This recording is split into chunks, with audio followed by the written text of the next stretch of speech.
Fresh Life with Val Lego, sponsored by Van Andel Institute. Hi, and welcome to this week's Fresh Life. I'm 13 on your side health reporter Val Lego, bringing you a fresh take on healthy living. If you've been struggling because you want to get spring and you want it to be here and you want it to be warm, well, you might want to try some aromatherapy to cheer you up. A study in the Yale Journal of Biology and Medicine found that essential oils can actually influence the area of the brain that controls mood and your body clock. Some of the best scents to try are sweet orange, grapefruit, and jasmine. Another thing that might cheer you up is getting organized, and it might seem like a great idea at first until you look around and you see everything that's there and you wonder where to begin. Well, that's why I'm bringing in professional organizer Kate Wirt with Moxie Life Organizing. Hi, Kate. Good to see ya.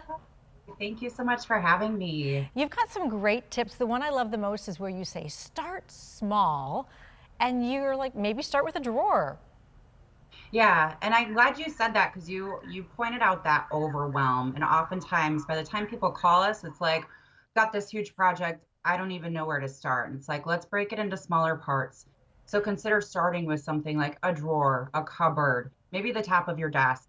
Set a timer of 15 minutes, and see how you do. Go ahead, sorry.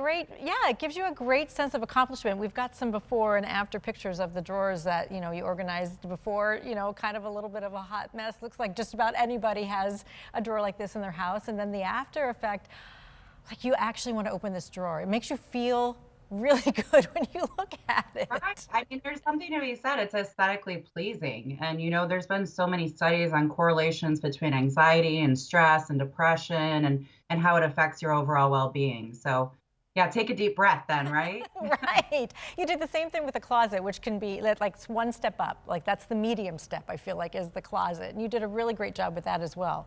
What were your thoughts in going in when you looked at this closet, which was, needed a lot of organizing?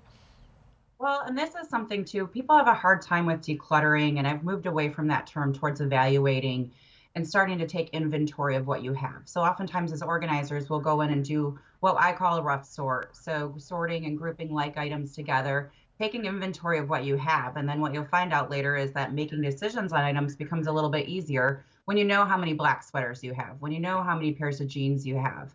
And then putting it up, putting it all together and looking at some different product selection to really finish the look.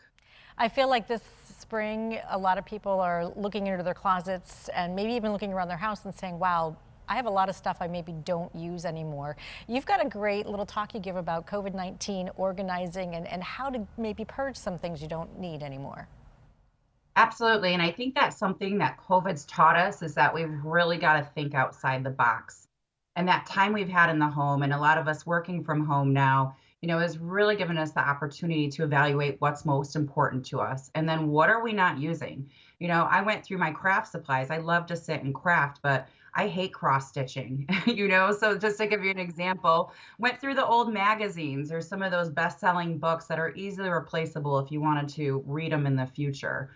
Another thing we've found is work attire. That's something that, even consignment shops, they're really not interested in purchasing those items.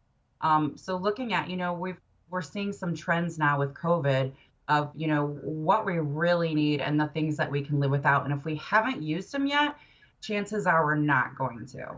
Wow, that is some really great advice. It's always good to see you, Kate. I love talking to you about organizing, and you're inspiring me as well. You can find Kate on Facebook at Moxie Life Organizing. And as long as we're on the topic of making use of old things, here's a hack for pickle juice that always seems to be left in the jar, right? You eat the pickles and then you have a lot of juice.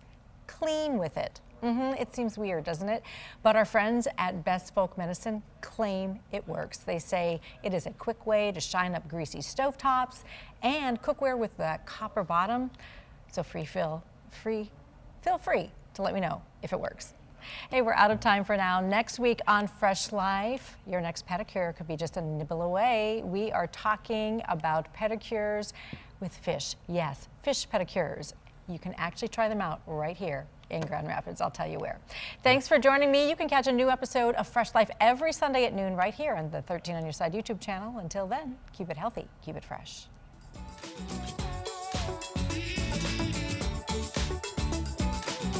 Refresh life with Val Lego. Sponsored by Van Andel Institute.